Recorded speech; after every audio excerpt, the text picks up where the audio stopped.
Buenos días, jóvenes, niñitos, bebeses. Estimado audiencia, vale, mis 20 seguidores de YouTube, voy creciendo en el canal, 20 personas, imagínense ustedes. Me faltan nada más 980 para inscribirme al programa de monetización de YouTube próximamente.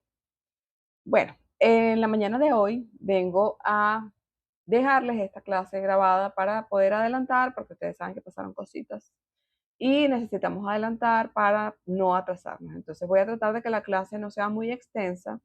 De hecho, es la segunda vez que la grabo, la primera vez no sé qué pasó, después que había culminado la clase me di cuenta que no tenía audio. Entonces, bueno, para que ustedes vean que pasan cosas. Pasan cositas también a nivel técnico, no sé, bueno, vamos con la segunda vez que doy la clase, a ver si esta vez me sale más breve. Eh, es bueno que la vean, voy a intentar que no sea tan extensa para que puedan verla junto con el otro material que voy a mandar porque mañana debemos evaluar. Recuerden que, bueno, yo trato de que las cosas más o menos marchen. Lo importante es que no se vayan sin el contenido porque, bueno, hubo un ajuste en el cronograma y, bueno, tenemos que procurar que los contenidos queden en la medida de lo posible cubiertos. Entonces, la semana pasada comenzamos a hablar de comunicación oral, específicamente de oratoria, porque el ámbito de la comunicación oral comprende desde la conversación que se da en la cotidianidad hasta evidentemente que formas más estructuradas que se dan en otros ámbitos, pero la comunicación oral forma parte del diario. Así que bueno, de alguna manera todos somos oradores y hacemos uso de la comunicación oral. Entonces, para no extenderme y no hacer más preámbulos, voy a comenzar con lo que corresponde para hoy. Voy a hacer un breve repaso, al menos de las definiciones de oratoria para aquellos niñitos que no pudieron asistir, para que, bueno, no estén como tan perdidos. De todos modos, yo pasé esa presentación y la tienen disponible en Telegram. Entonces, con respecto a la comunicación oral, que se da desde lo menos estructurado, como la conversación, hasta otros aspectos, hasta otros ámbitos más estructurados que lo vamos a ver ya hacia el final de la presentación. Hay que decir que es importante, se da todos los días, pero sí requiere de cierta planificación. En lo que cabe a las estructuradas, a la conversación no, porque usted no le va a decir a otro, hola, ¿cómo estás? Y entonces le va a dar un libreto de qué es lo que usted quiere que le diga. Entonces ahí en la conversación no es tan estructurada, pero forma parte de la comunicación oral que no vamos a estudiar aquí. Entonces, comienzo yo con una frase de Pericles que más o menos es la reiteración de lo que yo conversé la semana pasada, ¿se acuerdan? Que yo dije que saber algo y no saber expresarlo es igual a no saberlo. Entonces, Pericles al respecto dijo que el que sabe pensar pero no sabe expresar lo que piensa está en el mismo nivel del que no sabe pensar. Porque muchas veces uno puede tener el conocimiento acerca de algún tema, pero si no logras con claridad y precisión expresarlo, es como que si no lo supieras. Entonces, hay gente que es como muy preparada, sabe mucho, pero no lo sabe explicar. Entonces, cuando hay una disociación entre lo que sé y cómo lo expreso, entonces parece que no se supiera porque no logras persuadir, no logras convencer al que te está escuchando. Entonces, importante tener eso en cuenta, sobre todo que uno va a trabajar, sí, con personas, pero con conocimiento que hay que administrar de manera tal que la persona quede convencida de lo que tú le estás diciendo. Entonces vamos a revisar rapidito tres definiciones, además de la que, no, dos definiciones. Lo otro es como una revisión.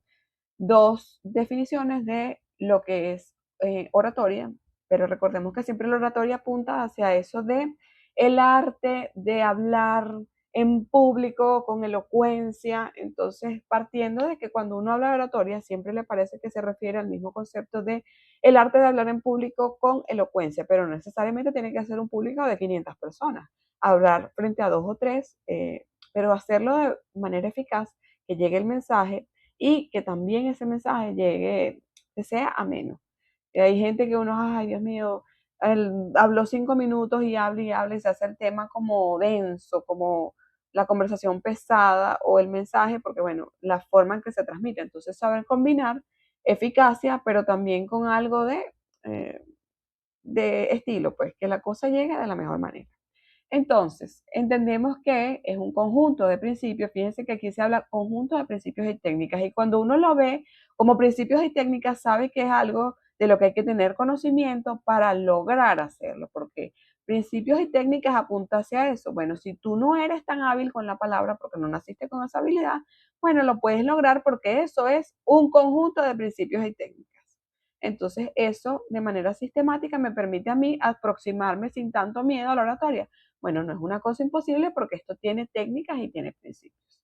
Entonces, principalmente para que permiten expresarnos principalmente de manera oral, con claridad. Fíjense que es importante en la oratoria eso de con claridad, facilidad y sin temores. Lo de sin temores, bueno, siempre va a existir un poco de temor al hablar en público, o sean dos personas o sean mil, pero nos permite manejarnos en la claridad y facilidad, aún habiendo temor, diría yo, ante un público numeroso y variado, con la intención de transmitir un mensaje. ¿Se acuerdan que nosotros hablamos la semana pasada de unos principios de la oratoria?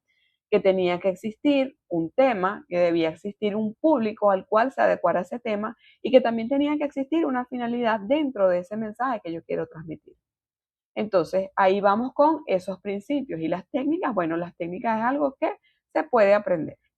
Luego vamos con la definición que da la Real Academia de la Lengua Española, que es que la oratoria define como el arte de hablar con elocuencia, de deleitar, persuadir y conmover por medio de la palabra. Entonces, fíjense todo lo que nosotros podemos lograr a través de ese uso correcto de la palabra. Mover, conmover, deleitar, persuadir. Entonces la oratoria apunta hacia eso. Ay, qué maravilla esta persona, qué bien habla, pero es que provoca escucharla como 10 horas porque es que uno no se aburre. Entonces eso es un poco el arte de manejarse en la palabra con elocuencia, pero a su vez transmitir un mensaje que llegue claramente. Ahora, cuando hablamos de la palabra oratoria, tiene dos sinónimos de uso frecuente. Esos dos sinónimos son orador, son retórica y elocuencia. Cuando hablamos de la retórica, hablamos del orador, que es el que tiene esa misión de bien decir, de embellecer la expresión de los conceptos, de dar al lenguaje escrito o hablado de la eficacia adecuada para deleitar, persuadir y conmover. Entonces, fíjense ustedes el compromiso de un orador, que es tratar de decir de la manera, de la mejor manera ese mensaje. Y en segundo lugar, hablamos de elocuencia, que es esa facultad de hablar de modo eficaz para deleitar, conmover y persuadir. Entonces, fíjense que el orador tiene que ser, además de embellecer, también tiene que transmitir eficazmente. De nada sirve que usted hable, entretenga, sea, bueno, sumamente divertido, caso de los influencers, pero que no haya un mensaje que comunicar, porque ahí estamos fallando en uno de los principios de la oratoria. Entonces, ay, la persona es elocuente, pero bueno, es así como que no tiene mucho que decir. Entonces, bueno, es como un tiempo ahí que invertí, pero que no me dejó convencida. Pero, ay, me salté aquí, perdón. Perdón, siempre pasan cositas, ¿vale? Ok. Debemos tener claros cuáles son los fines de esa oratoria. Eso yo no lo mencioné en clase, pero lo menciono aquí. Fíjense que la oratoria puede tener diferentes propósitos. Entre ellos tenemos el primero, persuadir. Usted eso le debe referir, persuadir a el texto argumentativo o el ensayo. Que persuadir no es más que llevar a una persona de un punto A, por ejemplo, ay no, a Pharmacy, qué fastidio esta gente con esta vendedera de vaina en cadena. No, no, no. Pero entonces el orador tiene la misión de persuadirle a usted que se vaya convencido de que Pharmacy es el negocio de su vida. Entonces, él usará los argumentos que lo lleven a convencerlo. Pero persuadir implica convencer a otras personas de que nuestras opiniones e ideas son las correctas y moverlas a la acción de acuerdo con ellos. Entonces usted saldrá convencido de Pharmacy, de que ese es el negocio de su vida y que tiene que buscar cómo consigue los 200, 300 dólares, no sé, para comenzar en su propio negocio, ¿vale? Porque tú mereces ser dueño de su tiempo. Entonces ellos ahí lo convencieron, listo, se logró la persuasión. De yo no estaba convencida de meterme a Pharmacy, me voy, que bueno, de aquí voy es a ser el mejor vendedor de Pharmacy. A eso apunta la persuasión. Luego tenemos también que puede ser con fines de enseñar la oratoria, que es todo lo que se ejerce en ámbitos educativos. Lo que hago yo, enseñar a través de la palabra, comprende la acción de transmitir a alumnos o discípulos conocimientos y cultura general a través de la palabra hablada. Entonces, los fines míos no son convencerlos de que sean lingüistas. Mis fines son enseñarles a ustedes cómo deben usar la oratoria para sus propios intereses, que en este caso será, bueno, el trato con pacientes. Entonces, puede ser con fines de enseñar, yo ya lo mencioné, pero también puede ser con fines de conmover. Entonces ustedes ven al coach deportivo, sí, vamos, equipo, sí podemos. Entonces el equipo lo que tiene es una racha que lleva como 50 partidos, pero ese hombre logró a través de la palabra decirles que ellos tenían un gran potencial, que podían ganar. Entonces, sí, sí podemos, coach. Y salen, vamos a dar el 110%, sí. Y salen convencidos de que van a dar el 110%. A lo mejor le mete 50 goles, o sea, se van con goles hasta para exportar, pero él logró el propósito que era a través de la palabra moverlos, motivarlos. Entonces, conmover involucra provocar por medio de la oratoria determinados sentimientos. Eso sí puedes, tú puedes lograr lo que te propongas. Entonces, bueno, ahí pasan, la gente sale, bueno, sí es verdad, y si otro, no, bueno, no, yo no creo mucho, pero yo lo voy a intentar. Determinados sentimientos, pasiones y emociones en el espíritu de las personas que escuchan nuestras palabras. Entonces, de repente, cuando yo les doy un mensaje, miren, muchachos, no se pueden rendir, ¿vale? No se pueden rendir, miren, ya faltan pocas semanas, ya van a terminar, no, sí podemos, sí podemos. Entonces se van empoderados. Ese puede ser otro de los fines. Y también agradar. Siempre el orador debe ser como de estas personas que logre conectar, debería conectar con las personas a las que le está haciendo llegar el mensaje, porque eso hace que de alguna manera se queden hasta el final, que el mensaje llegue mejor. Entonces, agradar es crear belleza con la palabra hablada. Es decir, ay, mira, qué chévere, yo escuché a esta persona tanto tiempo, ni me di cuenta, se me pasó tan rápido, porque tiene una forma tan agradable, tan ligera de expresarse, que mira, fueron como 2 horas, pero ni me di cuenta. Es decir, producir un almacén, un sentimiento de placer con fines determinados. Entonces, ay, mira, salí de ahí, pero buenísimo, de verdad que no, me encantó, me fascinó escucharlo. Eso también es parte de los fines de la oratoria. Que el mensaje llegue, pero llegue de una manera que sea ligera, que uno la pueda incorporar y sentirse agradado con eso que está recibiendo. Entonces, esto no lo mencioné, pero lo menciono hoy. Ahora sí voy con cuáles son los procesos involucrados en la comprensión y producción del discurso oral. Fíjense que ustedes constantemente todos estamos así como en un proceso de recibir mensajes de manera oral, pero también de producirlos. Entonces, existe ahí como un doble proceso de comprensión, pero a su vez de producción. Entonces, para la comprensión, que comprende la escucha activa, es necesario primero que nosotros logremos identificar cuál es la macroestructura, o sea, qué es lo que esta persona me está intentando decir. Hay veces que uno no tiene afinado eso y entonces una persona de repente lo que quería era ser escuchado. Y nosotros venimos con nuestros respectivos consejos que nadie nos pidió. Entonces, a veces hay que detenerse y detectar cuál era la idea que esa persona nos quería transmitir. A lo mejor era quejarse y ya, no quiero que me des soluciones, ¿vale? Yo quiero que me escuches. Nada más. Entonces yo tengo que aprender a comprender que esta persona lo que desea es ser escuchado. Listo. No quiero que me digas nada, que si dejo el marido, que si dejo el trabajo. Ok.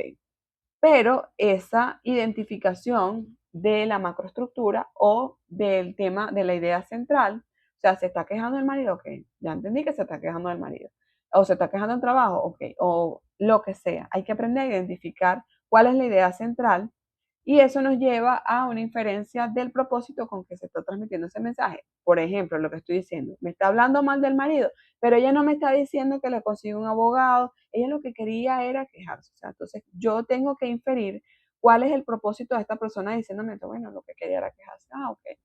Lo que quería era quejarse. O quería un consejo. Ok. Entonces, para yo poder saber cómo voy a posteriormente producir el discurso, porque entonces a veces uno comete esos errores de no identificar cuál era el tema en principio y de ahí no puedo ser asertivo en lo que voy a decir.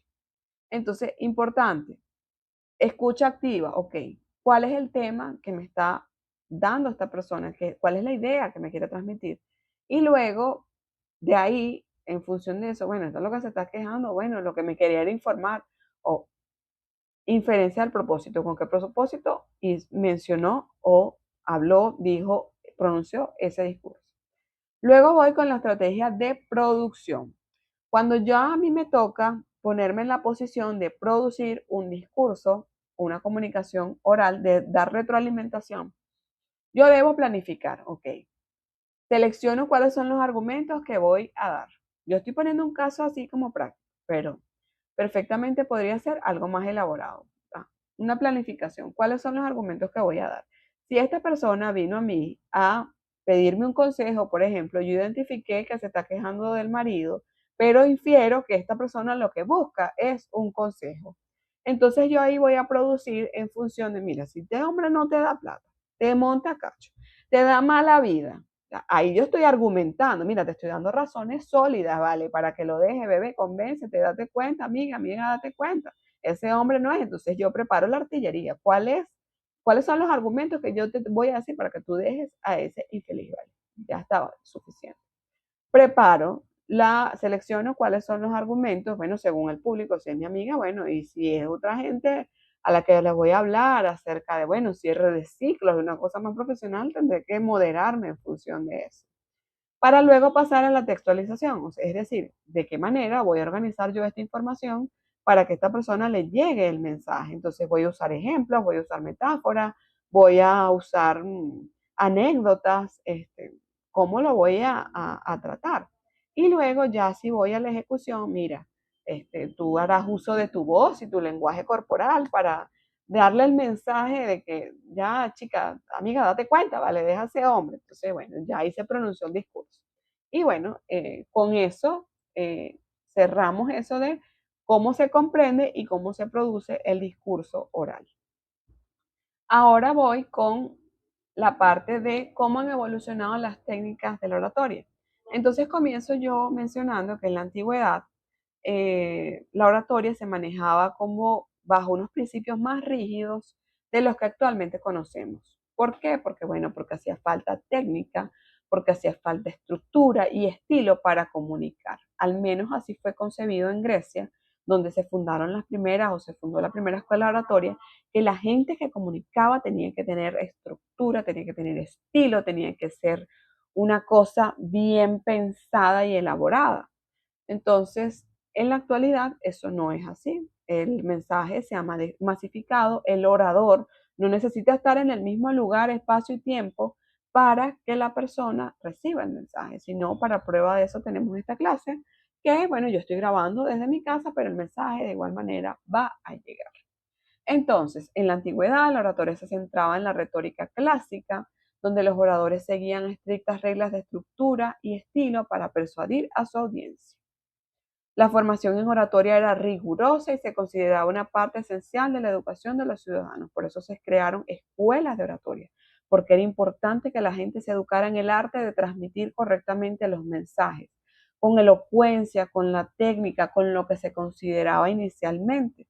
Recuerden que no en vano el primer modelo de comunicación es el modelo de Aristóteles, y el modelo de Aristóteles plantea tres aspectos que eran el orador, el auditorio y no recuerdo cuál era el tercero, pero eran tres. Y entre eso, fíjense que el auditorio, el mensaje, el auditorio, se hablaba de un auditorio. Luego, la oratoria moderna se caracteriza por su adaptabilidad y su capacidad para conectar con audiencias diversas a través de múltiples plataformas. La modernidad permite la masificación del mensaje. Ya yo no necesito pararme en una plaza, dar un discurso y convocar, porque ese mensaje, yo simplemente prendo mi teléfono, prendo la cámara, grabo y el mensaje se difunde. ¿Qué es lo que pasa caso influencer? Que bueno, los influencers son personas que tienen mucha elocuencia, cero técnica, cero mensaje, pero logran que la audiencia los escuche, porque ustedes me dirán, story time, de cuando me fui a comer una empanada, o sea, ¿qué de relevante tiene eso? Pero eso viene en función de los tiempos. O sea, ahora ustedes me dicen si, por ejemplo, los influencers se iban a parar a decir esas cosas en una plaza y van a tener convocatoria, no la iban a tener porque ahí no hay un mensaje que interese a nadie.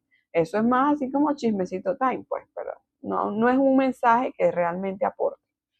Y ahora los oradores pueden llegar a millones de personas a través de la televisión, internet y las redes sociales. Mire, el mensaje se masificó, es más, yo creo que se salió de control el asunto de los oradores. Pero bueno, atiende a que ya no necesito una rigurosidad de un auditorio. Mi mensaje, bueno, simplemente necesito una cámara y hablar.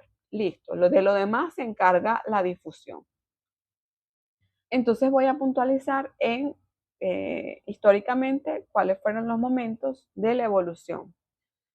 Tenemos que en la antigua Grecia nace la retórica de Aristóteles con sus tres pilares que se consideraban la claridad, la emoción y logos. Fíjense que él considera que un orador debía tener credibilidad. Ahora yo cuestiono, ¿realmente nos desvirtuamos de la oratoria en la masificación? Porque prácticamente cualquiera puede dar un mensaje.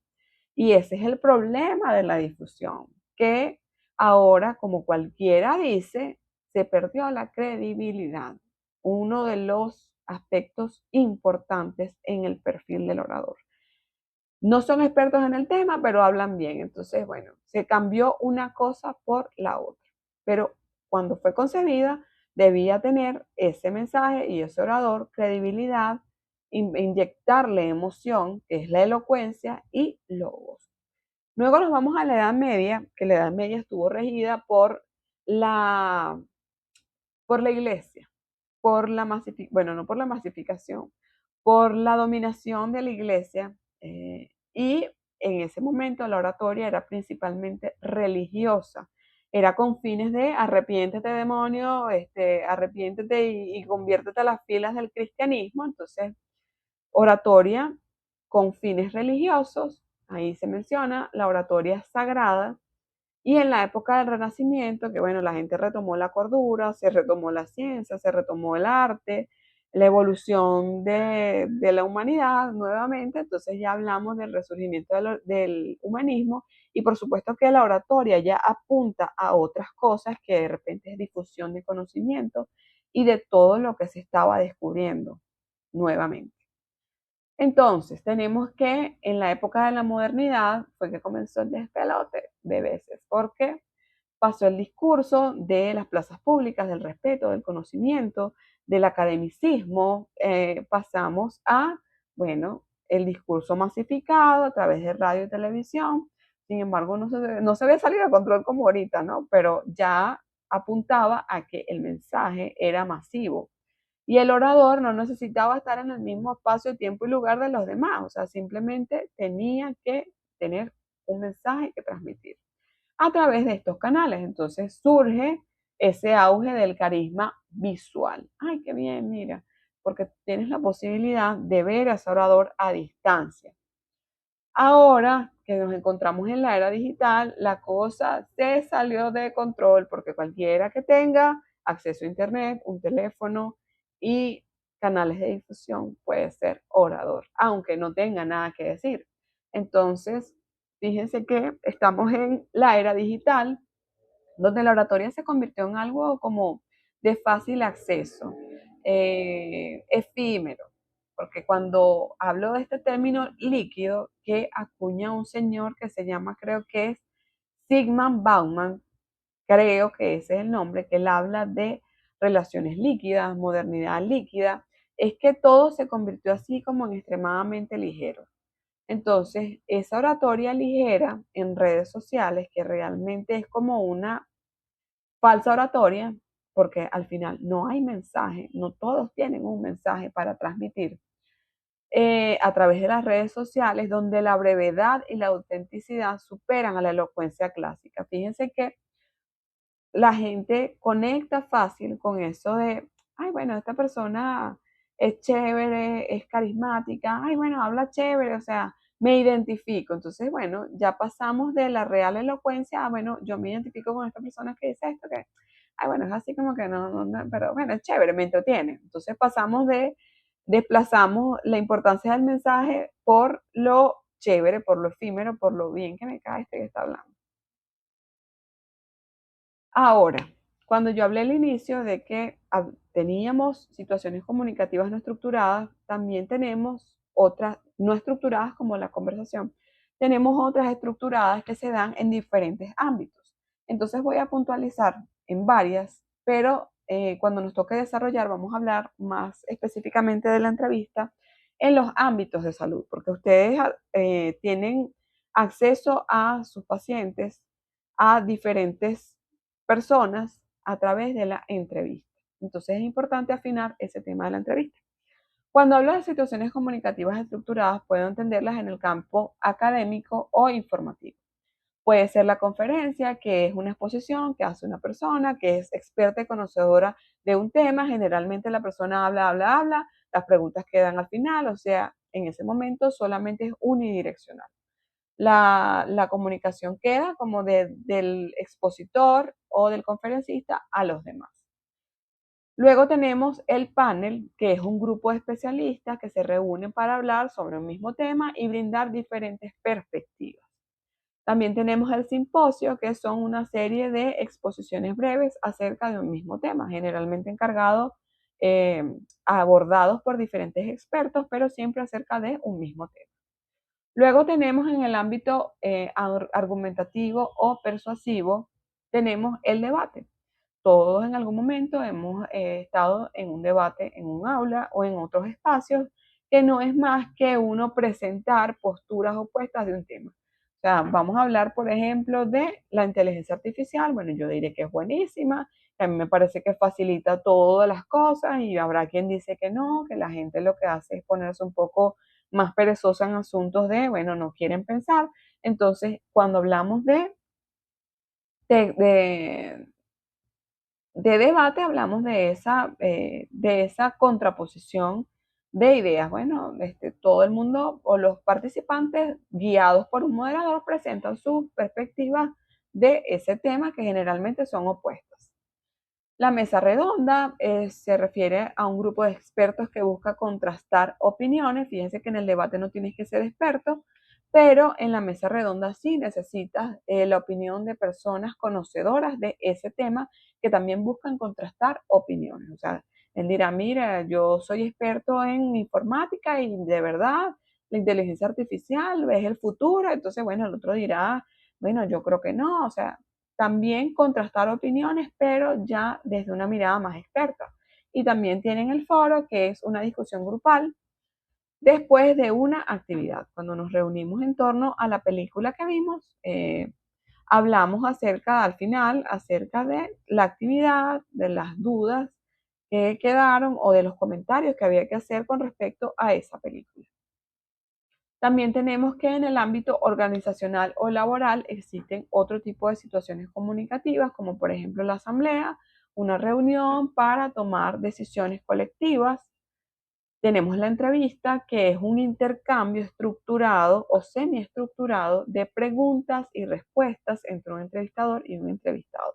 Fíjense que ustedes se van a manejar necesariamente en la entrevista con sus pacientes. Evidentemente que ustedes no le van a decir, ajá, nombre, apellido, o sea, va a ir surgiendo como de manera medianamente espontánea, pero tiene que ir dirigida por ustedes. Eso no puede ir así como a la deriva. Debe existir una cierta estructura para las entrevistas. Por eso es importante que tengan claro en el ámbito de la salud cómo funciona la entrevista, como herramienta comunicativa o como situación comunicativa para ustedes.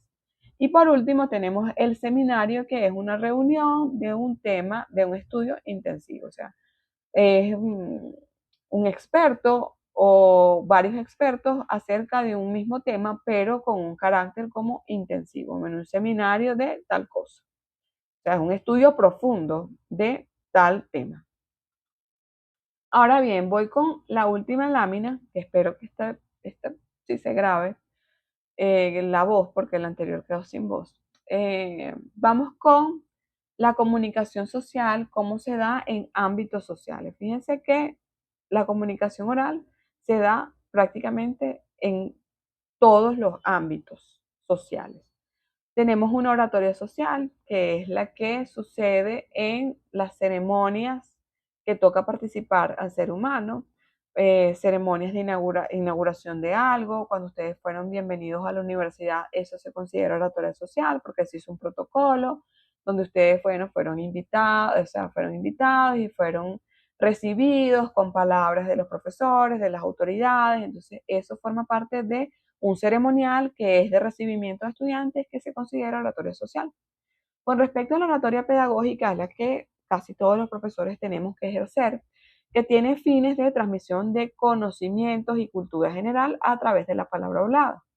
Tenemos también la oratoria forense, que es aquella que se refiere a la presentación frente a un grupo de profesionales, jueces, fiscales, abogados, de un tema en específico, cuando a ustedes les toca, por ejemplo, abordar algún tema de un paciente que debe ser expuesto frente a estas personas bajo la figura que fuera, que fue a que acudió y hace falta dar declaraciones o hablar frente a esta persona, se considera oratoria forense.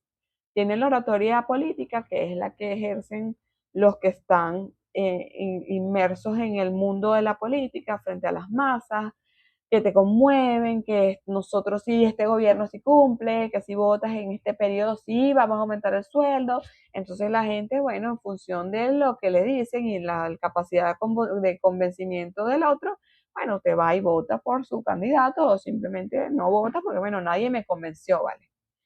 También tenemos la oratoria religiosa, que es aquella que ejercen todas estas personas que se dedican a la vida religiosa, sacerdotes, pastores, eh, el reverendo, lo que sea, pero bajo la administración de asuntos de fe y religión. Y el sermón de la iglesia, eso forma parte de la oratoria religiosa, el pastor y las personas que, bueno, que forman parte de comunidades religiosas están involucradas en ese tema de oratoria religiosa, que es que te convence, arrepiéntete demonio, entonces usted va y llora y se bautiza y bueno, tiene temor de Dios y todas esas cosas porque es influido por este tipo de oratoria.